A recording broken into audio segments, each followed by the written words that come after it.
আমার আপার বিয়ে হয় না, বিয়ের জন্য তাবিজ ব্যবহার করা যাবে কিনা? অনেক সময় মতো বিয়ে না দেওয়ার কারণে এরপরে বিয়ে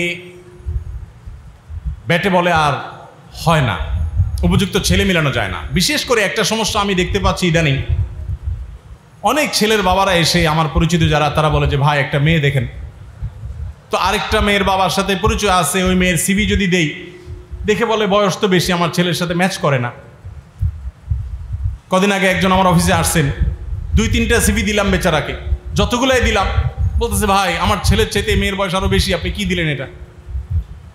তো আমি চিন্তা করলাম এবং লক্ষ্য করলাম যে শুধু ছেলের বাবারা ছেলেদেরকে বিয়ে দিতে দেরি করছে তা না, মেয়ের বাবারাও দেখা যাচ্ছে সমাজে তারা মেয়েদেরকে বিয়ে দেরিতে দিচ্ছে। মনে রাখবেন, পশ্চিমারা তাদের দোসর এনজিওগুলো, আমি কোনোটার নাম নিচ্ছি না, এবং সেই সমস্ত এনজিওগুলো দ্বারা প্রভাবিত সরকারি বিভিন্ন সংস্থা নানাভাবে আপনাদেরকে প্ররোচিত করবে বিবাহকে বিলম্ব করার ক্ষেত্রে। আর আপনারা তখনই বুঝবেন বিবাহ দ্রুত করানোর মধ্যেই আপনার পার্থিব অপার্থিব সব রকমের কল্যাণ নিহিত আছে। অতএব মেয়ের বাবা আর ছেলের বাবা যেই হন না কেন, সন্তান বিয়ের উপযুক্ত হওয়ার পর যদি বিয়ে না দেন, সন্তান বিয়ের উপযুক্ত হওয়ার পর যদি বিয়ে না দেন, আর সন্তান যদি তলে তলে নানা রকমের পাপাচারে অপরাধে লিপ্ত হয়, তার চরিত্র নষ্ট হয়, তো সন্তান তো পাপিষ্ট হবেই। আপনি অভিভাবক, প্যারেন্টস হিসাবে আল্লাহর কাছে আপনিও দায়ী থাকবেন।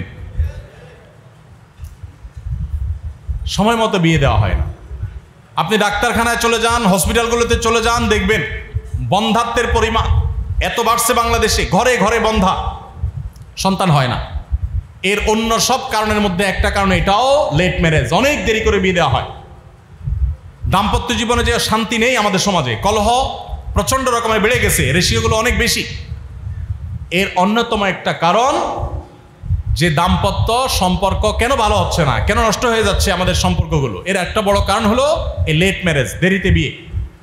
যাদের অনেক পরে বিয়ে হয় তারা মনে করে সব বুঝে শুনে নি, তারপর আস্তেদেরও বিয়ে করব, পায়ের উপরে দাঁড়ায় নেই। দেখবেন অ্যানালাইসিস করে বেশিরভাগ ক্ষেত্রে এই ফ্যামিলিগুলোতে সংসারে শান্তির পরিমাণ কম থাকে। এই জন্য ভাই, ছেলে মেয়েদের উপযুক্ত হওয়ার পর আর বিলম্ব করবেন না। মনে রাখবেন, এমন ফেতনা সংকুল সময়, ওই ছেলেরা মেয়েরা তাদের চরিত্রকে বাঁচাতে পারছে না, ভয়ঙ্কর একটা সময় চলছে।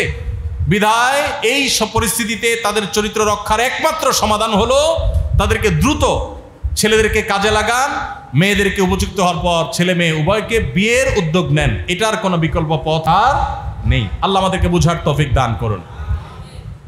যে সমস্ত দেশে মানুষদেরকে আমরা উন্নত মনে করি, তারা আমাদের থেকে অনেক দিক থেকে উন্নতও বটে, কিন্তু এই একটা জায়গায় তারা আমাদের থেকে পিছিয়ে আছে। তাদের পারিবারিক ব্যবস্থাপনা ভয়ঙ্কর একটা জায়গায় চলে গেছে। বিধায় ছেলে মেয়েদেরকে বিয়ের উপযুক্ত হওয়ার পর আল্লাহর ওয়াস্তে আর বিলম্ব করবেন না, দ্রুততার সাথে বিয়ে দিবেন এবং ইতিবাচকভাবে দেখবেন, এবং এর সুফল আপনি নিজেই পাবেন। আর দেরি করবেন, আপনি নিজে এক সময় বিপদে পড়বেন। এরপর এসে বলবেন হুজুর একটা তাবিজ দেন। এই যে কাগজ লিখছে না যে বোনের বিয়ে হচ্ছে না, তাবিজ দেওয়া যাবে কিনা।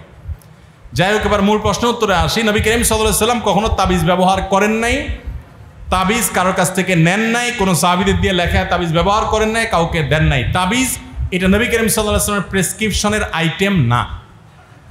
নবী করিম সাল্লাল্লাহু আলাইহি ওয়াসাল্লামের প্রেসক্রিপশনের আইটেম হলো ঝাড়ফুঁক, পানি পড়া, তেল পড়া, শরীরে ফু দেওয়া, আল্লাহর কাছে দোয়া করা, এগুলো নবী সাল্লাল্লাহু আলাইহি ওয়াসাল্লামের প্রেসক্রিপশনে ছিল।